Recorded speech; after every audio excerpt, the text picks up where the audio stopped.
बिस्मिल्लाहिर्रहमानिर्रहीम। Cross over learning, cross का अगर डिक्शनरी मीनिंग देखा जाए तो रुकावट, दोगला, मिक्सचर वगैरह। क्रॉस ओवर का मतलब क्या है? क्रॉस ओवर का मतलब है एक जगह से दूसरी जगह जाने का मकाम। और फिर हमारे पूरे टॉपिक का मतलब क्या हुआ? Cross over learning. Cross over learning का मतलब भी इससे कुछ मिलता जुलता है। क्रॉस ओवर लर्निंग का मतलब ये है कि मुख्तलिफ तालीमी माहौल और तजुर्बात को जब इकट्ठा करके लर्निंग प्रोसेस को मौसर बनाया जाता है, इफेक्टिव बनाया जाता है, तो उसको क्रॉस ओवर लर्निंग कहा जाता है।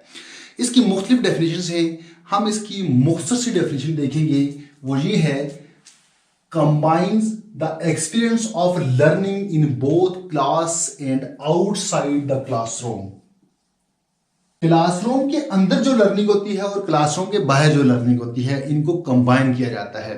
अगर आसान अल्फाज में इसको एक्सप्लेन करूं तो ये हो सकता है कि different educational environment, different experiences, जहां जहां लर्निंग होती है उनको कंबाइन किया जाता है। फॉर्मल है, इनफॉर्मल है।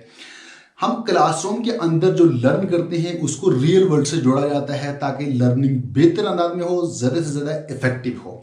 अब चलते हैं इसकी एग्जांपल्स की तरफ। एग्जांपल्स को समझने के बाद आपका ये कंसेप्ट मजीद क्लियर हो जाएगा। इसकी जो पहली एग्जांपल है वो ये है कि science class plus field trip. यहां आप देख लें कि दो चीजें आपस में जुड़ रही है, कंबाइन हो रही है। एक वो चीज जो हमारी फॉर्मल लर्निंग है, क्लासरूम के अंदर की लर्निंग है, plus field trip. Field trip चूंकि हमारी इंसिडेंटल लर्निंग होती है, इनफॉर्मल लर्निंग होती है, ये दो चीजें आपस में कंबाइन हो रही हैं।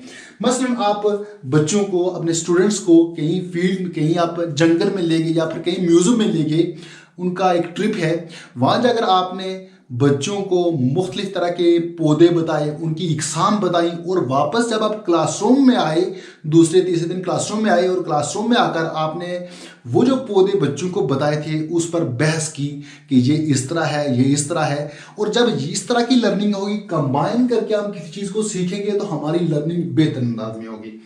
इसके बाद नंबर 2 है हिस्ट्री प्लस डिजिटल टूल्स।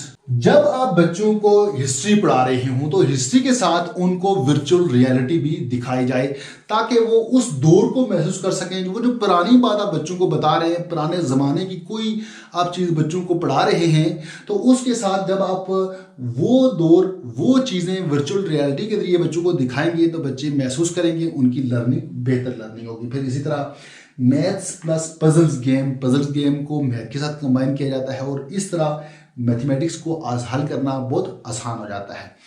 आगे चलते हैं, इसके बेनिफिट्स क्या हैं या इसके एडवांटेजेस क्या हैं या इसकी इंपॉर्टेंस क्या है। Cross over learning key benefits, advantages, या आप इसको इंपॉर्टेंस भी कह सकते हैं। अच्छा, सबसे पहली बात यह है कि जब हम क्लासरूम के अंदर जो पढ़ा रहे हैं और उन्हीं चीज़ों को क्लासरूम के बाहर जो उन्होंने लर्न किया उससे रिलेट करेंगे, कंबाइन करेंगे, तो बच्चों में दिलचस्पी पैदा हो जाएगी।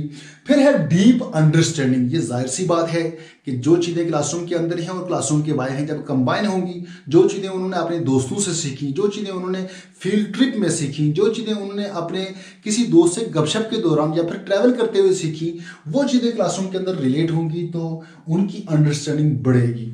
क्रिटिकल थिंकिंग डेवलप हो जाती है। फिर इस तरह सोशल स्किल्स, बच्चे जो चीज़ें माशरे में सीखते हैं, दूसरों से सीखते हैं, दोस्तों से सीखते हैं, वही चीज़ें क्लासरूम में जब डिस्कस की जाएंगी, रिलेट की जाएंगी, तो सोशल स्किल्स भी डेवलप होंगे। आगे चलते हैं, इसके चैलेंजेस क्या हैं। इसके चैलेंजेस तो इस तरह बेशुमार हैं। चंद एक चैलेंजेस को हम डिस्कस करेंगे। सबसे पहला और बड़ा इसका चैलेंज है लैक ऑफ रिसोर्सेज। हमारे पास जराए की कमी होती है। फर्ज करते हैं कि हम बच्चों को साइंस पढ़ा रहे हैं और साइंस के साथ उनका फील्ड ट्रिप भी जरूरी है। जब हम क्रॉस ओवर लर्निंग कर रहे हों तो हर जगह ये पॉसिबल नहीं होता, ये मुमकिन नहीं होता कि हम साइंस की क्लास के साथ फील्ड ट्रिप भी करें। फिर इसी तरह बच्चों को जब हम हिस्ट्री पढ़ाते हैं तो हिस्ट्री के साथ डिजिटल टूल्स की भी जरूरत होती है और डिजिटल टूल्स भी हमारे पास अवेलेबल नहीं होते हर जगह। ये मुमकिन नहीं होता कि बच्चों को हर क्लास में डिजिटल टूल्स के जरिए पढ़ाया जाए।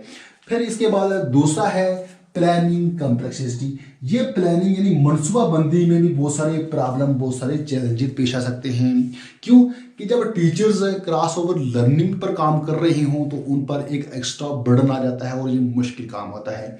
फिर है डायग्नोसिस प्रोसीजर, तशखीस का जो तरीका है वो रवायती नहीं होना चाहिए, बल्कि नई हिकमत अमली, जो नया तरीका है अमली तशखीस के जरिए हम बच्चों की असेसमेंट करें, चेक करें बच्चों को। और ये भी एक बड़ा चैलेंज है, ये भी हर जगह यानी कि मुमकिन नहीं होता, टीचर्स पर ये एक्स्ट्रा बर्डन भी होता है। अब आगे चलते हैं, इसके रिजल्ट्स क्या होते हैं। इसके भी बेशुमार रिजल्ट्स हैं, चंद एक हम यहाँ डिस्कस करेंगे।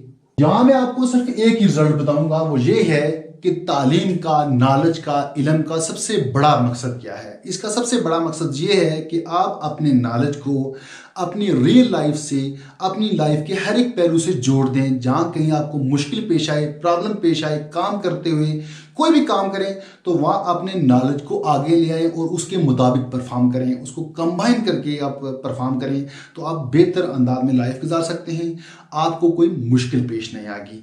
और ये तमाम चीज़ें कैसे मुमकिन हैं? ये तमाम चीज़ें तब मुमकिन हैं जब क्रॉस ओवर लर्निंग हो। ये बहुत ही इंपॉर्टेंट टॉपिक था, उम्मीद करता हूँ कि आपको इसकी बहुत अच्छी तरह से समझ आई होगी। तो मिलते हैं नेक्स्ट टॉपिक में, तब तक के लिए अल्लाह हाफिज़।